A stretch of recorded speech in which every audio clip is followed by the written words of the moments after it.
Hey everyone, it's Flakfire. When some of the maps from the upcoming French downloadable content They Shall Not Pass hit the Battlefield 1 community test environment, the appearance of Fort de Vaux had many people calling it the new Locker or Metro map.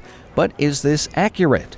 Metro and Locker are some of the most polarizing maps in the Battlefield franchise. Many players either love them or hate them. Personally, I love them. They're grinding, infantry-focused maps. So with people comparing them to the new infantry-focused Fort de Vaux map, more than a few players might be concerned. Personally, I spent a good deal of time playing on Fort de Vaux with the CTE, and I'd have to say Fort de Vaux is a great map, but it's not the next Locker or Metro. Now, there are several key reasons for this, the most important being that both Locker and Metro are linear maps. On linear Battlefield maps, players are generally limited in the ways in which they can advance.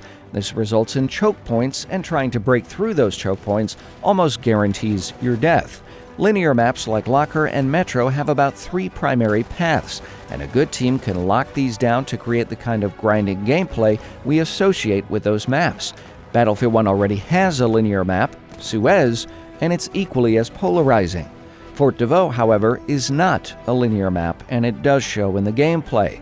The developers at DICE appear to have gone out of their way to make sure there are a variety of routes available to bypass heavily contested areas. It's a bit like a maze, but the entirety of the fort is accessible from the central courtyard. Alternatively, it's very easy for players to work around the outside of the map to break stalemates and throw off enemy attackers. The result of this map design is that the combat on Fort de Vaux is very fluid, and it rarely bogs down. You'll spend a good deal of time sprinting from objective to objective.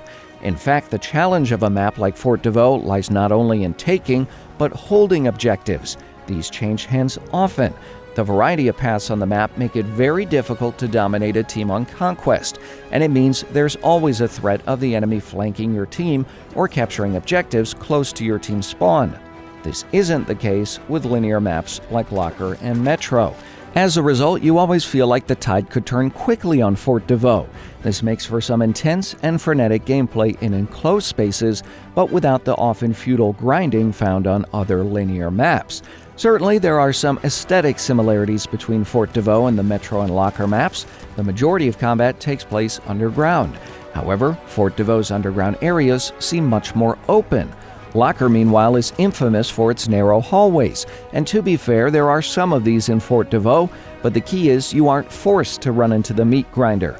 If your team's assault is bogging down, just look for another route to your objective. Additionally, new gameplay features in Battlefield 1 allow players to more easily break the stalemates at checkpoints. For example, bayonet charging can be a great tool to surprise unprepared enemies, and gas prevents enemies from aiming down the side if they equip their gas mask.